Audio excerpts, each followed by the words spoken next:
Come on, Slicko. Which is our first show? Friend of the show, Shelly Hill, is on to talk about the Mingle. It's an invite-only VIP event for women in the firearms self-defense industry. More details next. But first, clean, lube, and protect your guns faster and easier with Seal One. Seal One CLP Plus is also natural, non-toxic, and environmentally friendly. Are you tired of smelling like a gas station after cleaning your gun? Try Seal One. Ask for it by name at your local gun shop, and if they don't have it, insist they do. Clean your guns faster and better with Seal One.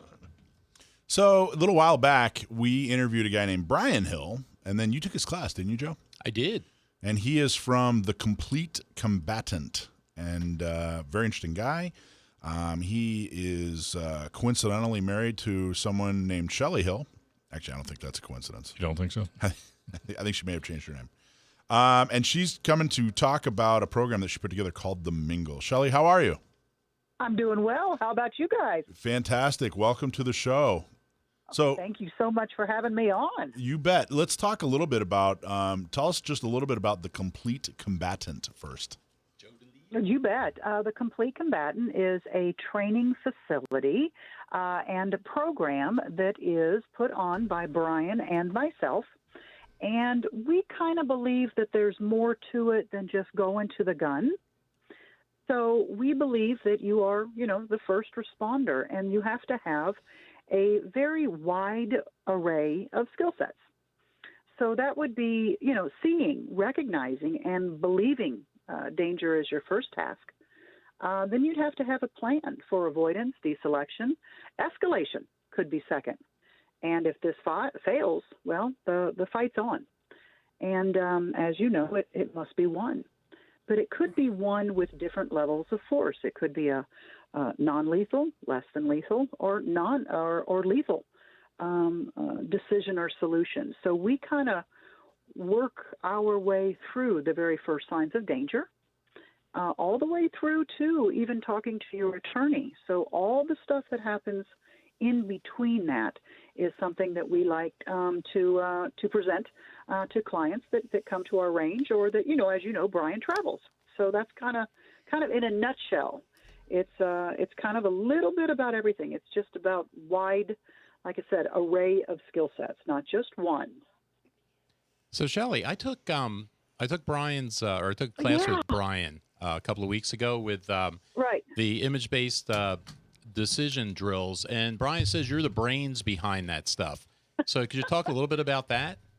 Absolutely, I would love to. First of all, people don't know this about. Well, maybe they do now if they've taken the course. But I'm dyslexic, so I learn a little differently than maybe somebody else would. So with dyslexia, it actually affects your ability to read or write or speak or even spell. And I've struggled most of my life with trying to figure out how to learn. And when we figured that all out, it's hands-on and images. So hence me working in the OR for all those years, it's because it's hands-on. And as far as images, that's how I learn. So several years ago, we're talking maybe 4 or 5 years ago, started working with Brian and Claude Werner about how people learn, and would it be beneficial to introduce other people to my way of learning, which is visual. And everybody just kind of went, well, let's give it a shot. And here we are. Our brain is mainly an image processor, not a word processor. So words are kind of abstract, or rather difficult for the brain to retain, whereas visuals are concrete and more easily remembered. So just kind of came up with this program of being able to teach people in the way that I learn, which was through images. And my goodness, it was obviously a couple of years worth of work, but now we've kind of got it where it's a kit where you can buy it and practice at home in a dry practice or live, fire setting. If you're on the range, you can come to a class, and it can be a 3-hour class or a full class, and you can even now become certified to teach that. So what did you do? Did you go to the, what was it, like a 3-hour one? Or was it the two-day full instructor class? No, I went through the 2-day full instructor class. California? And yeah. And I tell you, it was fantastic. It was a great class. The material is really, really good. And I'm looking forward to implementing that in some of the classes I teach. So, that's awesome. yeah, highly that's recommend so awesome. that class and that material. Oh my gosh, that is so wonderful. I'm so happy to hear that when you get that personal information that comes at you. I don't know. It's just thank you. That's awesome. That's awesome. Yeah, we really appreciate what you put together. And the other guy that I teach for, we were both in the class. And okay. We're trying to we'd like to work it into the concealed carry stuff, but it's kind of tight there. But I teach other situational awareness, pepper spray kind of classes that I definitely want to work that stuff into that. That is absolutely awesome. And then once again, you can morph it. Being certified now, you can see what this person's personality is and see how you can help them most with the challenges. So good for you. Good for you. That's exciting stuff to hear. Thank you. Yeah, like I said, it was enjoyable. And Brian says you're the one behind it. So I want to make sure we put that out there. That's nice. I'll make sure he gets a really nice dinner when he gets home.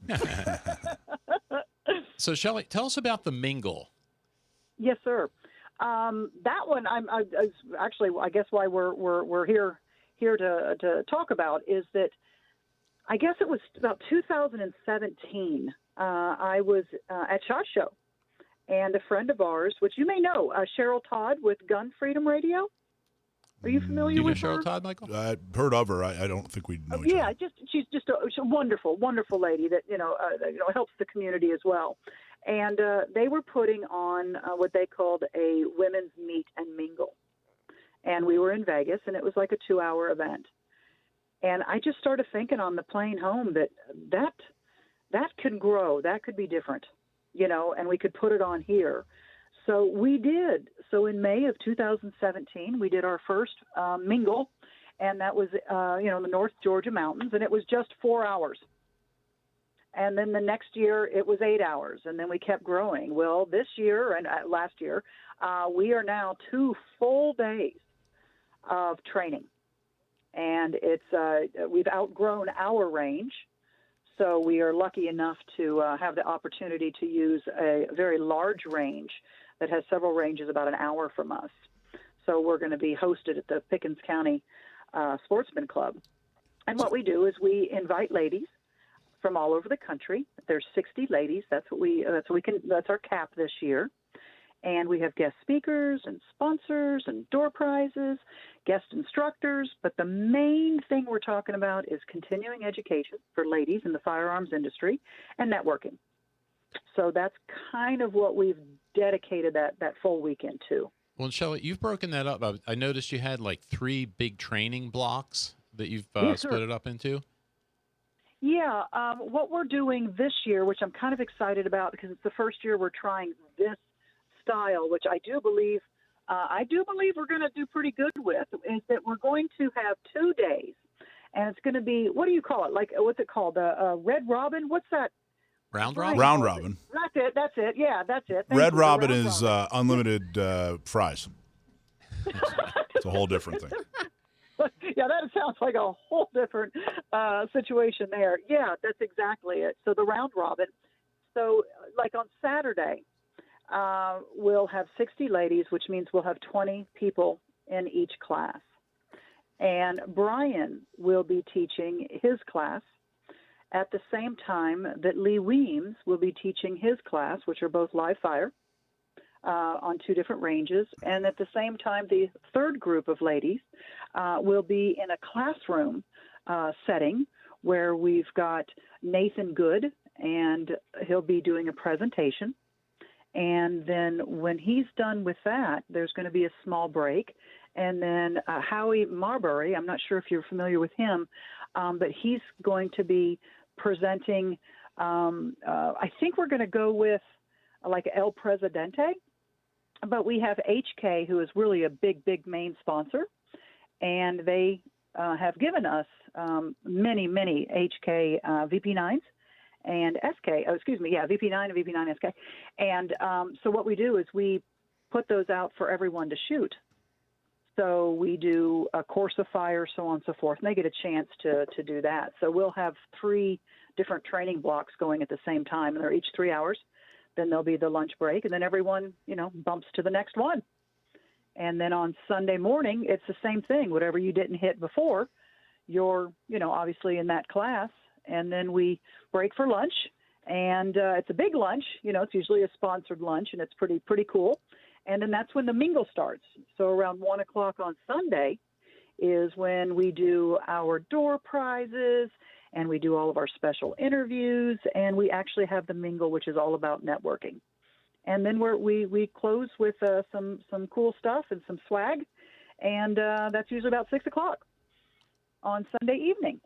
So great. So I know the HK thing is a good thing because also the day before out here in California, the day before Brian's image-based class, the instructor class that we did, we took his red dot class. And because I just like a month or so ago switched over to a red dot. So I'm still trying to learn that.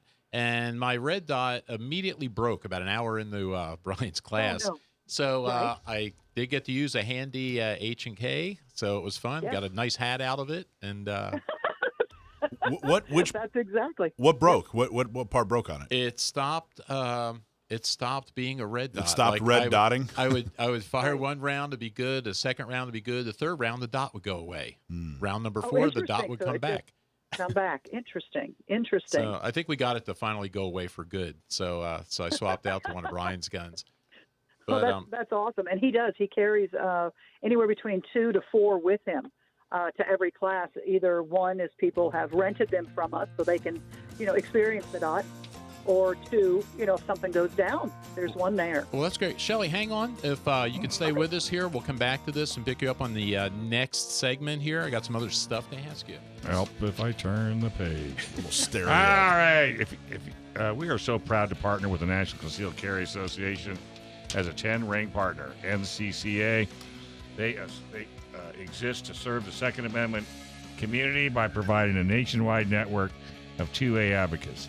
They offer elite self-defense and concealed carry training from the nation's top instructors and provide rock-bottom prices on the best selection of gear and accessories. Join them today. Members get great prices and free shipping. You can learn a whole lot more right there at National Concealed Carry Association.com.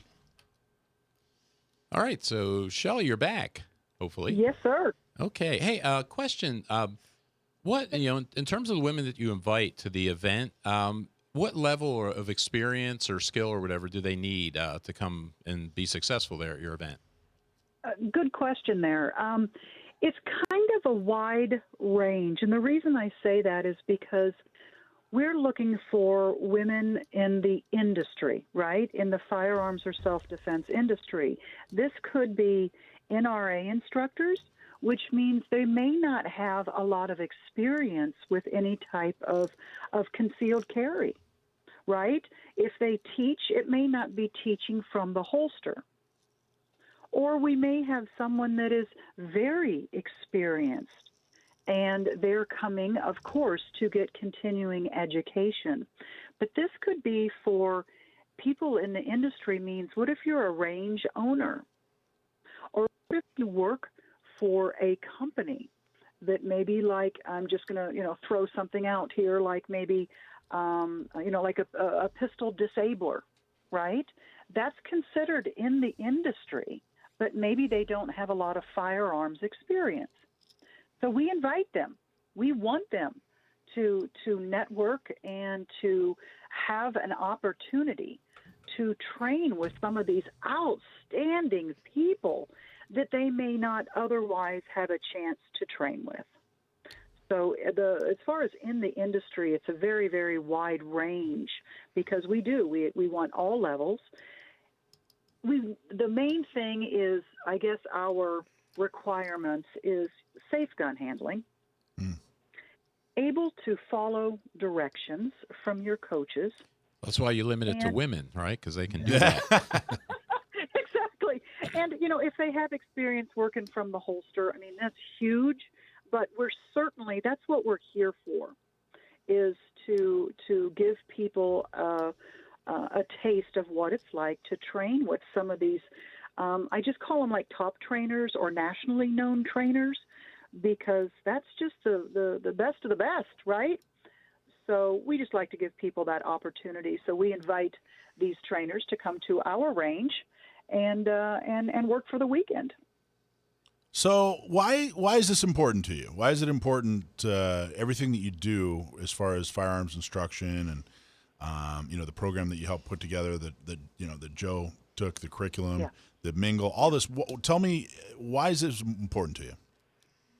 That's another really interesting question. I started a new class a few months ago called Reactionary Zones, and that is where we know that people have a hard time managing distances. What does that mean, managing distances? Well, in a self-defense situation, sometimes people don't recognize that if you've got somebody that we're going to say maybe 25 feet and beyond from you, mm-hmm. and you're creeped out, right? Let's say that there's just whatever, you're uncomfortable. Well, because of that distance, you're going to have more time to make a decision to just walk away. You're not necessarily in immediate danger. Mm-hmm. You can kind of filter through and make that decision. Then you've got maybe, let's say, 12 feet to 25 feet. So that means maybe you have some time to react. But it's certainly not the same amount of time if you had more distance from you. And we work our way down to no time to react at 6 feet and under. And when I was teaching that the other night, somebody asked me, Shelly, I can hear the passion in you. Mm-hmm. I can hear this in you. I mean, this is I mean, amazing, whatever. And I said, thank you. And it really hit me. And I told them, you know what? If I could help somebody understand that if a bad person is 6 to 12 feet from them, they don't have the same amount of time to make a decision if they were further, which means at that 6 to 12 feet is where it's go time. All of your decisional training, your pre-need, all that stuff that you train with, your tool cycling, that's where it comes into play. And people say so much that, at 6 feet and under, I'm going to turn around and run. Well, you can't. You don't have the time. I mean, the average length of an arm is 3 feet. So if there's someone reaching out to you, they're there, right? The average stride is 3 feet. So people just don't understand how quickly that distance can be covered. So I think that truly where I come from is just trying to make the best first decision that you possibly can. Because if you don't understand what is capable or what you're capable of, depending on how far this person is away from you, then how are you going to be able to understand the violence options that they have based on the amount of distance they are from you? That's interesting. Right? So I know it sounds, I hope it doesn't sound jumbled because I really wasn't expecting this. I just kind of came to that realization literally on Thursday. No, that was great. That was very clear. Is it? Okay. Yeah. It's just the violence options. People, they constantly think about them and what they can do and measuring our options, which is great.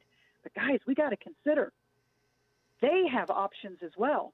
And the closer they get to us, we're losing our options. I believe that gun owners in general, that the biggest mistake that gun owners make is that they don't. It's not even that they don't know what they don't know, but they don't even understand what they don't know. Yeah. Now, that being said, I think that there's a tightrope to walk in that I think sometimes people get a little too far down into the weeds. But there's a lot of I think a lot of gun owners, they buy a gun and maybe take a class or two. They get really good at marksmanship. Maybe they get good at pulling from concealment. But there's just a whole universe of stuff out there that has to do with laws and ethics and lethal force and that sort of thing, which I was very impressed with the curriculum. I unfortunately wasn't able to take the class, but I was very impressed with what the feedback I got on the curriculum. But that being said, so that's my view. What do you think is the biggest mistake that gun owners make? Just assuming they're going to be able to get to the gun. If there's a situation, if you don't train, if you don't put your heart and soul into it, and there is a situation that it needs to be, that is the decision, right? They think it's going to magically appear. They're just going to rise above to what they see on TV or because they go shooting once a month. So I just think that people need to understand that whatever tool they choose, I don't care if it's their voice, their verbal commands, it needs to be practiced. If they say that they're going to be, they want to be proficient with OC spray or pepper spray, that's awesome. That's absolutely awesome. But if they don't practice with it, how can they be? That's awesome. So what do they do? What do you recommend? If the average gun owner out there, what would you, what prescription would you write? What do they need to be doing? I mean, somebody reasonable, not someone, like, hey, you need to be in the range every weekend or whatever. You need to take 10 classes. What's something that someone could really chew on, What do you recommend? Honestly, I would have them just do some research on decisional training. Seriously, that people need to understand that they may only get one turn. So I think that it's the decisional training. It's the whole verbal, non-lethal, less than lethal is going to be used probably it's going to be used more. We're going to tell a nuisance to back off before we're going to have to pull our firearm. That's just statistics-wise.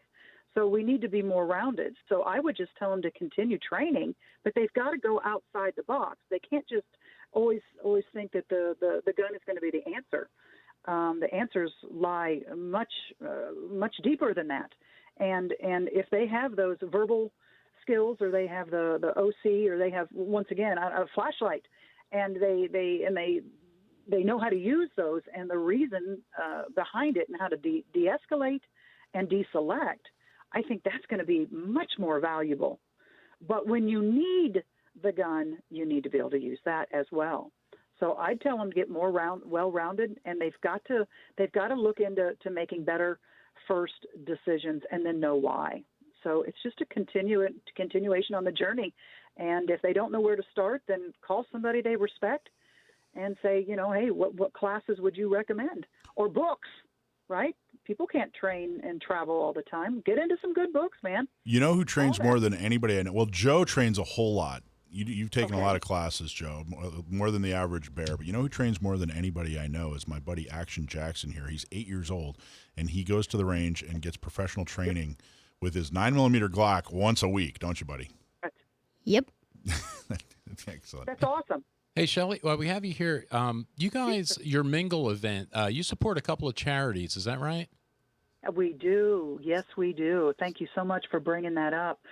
We actually, it's actually two projects. We have two or three fundraisers that we do each year. One is around the Mingle in May, and that's the nationwide training giveaway. And I'm actually building that website as we speak. It'll go live on March 1st. And that's where people from all over the country, all these wonderful people in our community that are so generous, have given us a one-day class, a week class, a weekend class, Masada Yub, a whole Mag 40. I mean, it's just amazing what is donated to us. And then we have people buy tickets. And then, of course, we have our actual pulled out the winners and so on and so forth. And then we have another one that is Glock and a couple other big prizes that we give away. That's the same thing with a raffle. Everything's online. But we split these proceeds. One goes to Rachel's Rests program, and that is a nonprofit organization for sexually abused women and children. And the rest of it goes to us, so it's split half and half. So the Mingle for next year. And that's what we have going on. It's very successful. We've averaged a little over $100,000 we've given to them, and I just found that out a couple months ago in the last 10 years. Well, great. Well, thank you. Really, really proud of that. So, yes, thank you for having me. Thank you so much, Shelly. And how do people find you? you can go to thecompletecombatant.com, and anything you need to find about us as far as social media and email and everything's right there, and you'll be able to get to us. Excellent. Thanks for watching this clip from Gun Owners Radio. You can watch us live every Sunday from 4 to 6 p.m. California time, right here on our YouTube channel, or if you're in the San Diego area, you can listen to us on 1170 a.m. We're also available on your favorite podcast platform for free. Don't forget to like and subscribe so that you can help restore and protect the Second Amendment, not just in California, but across the country.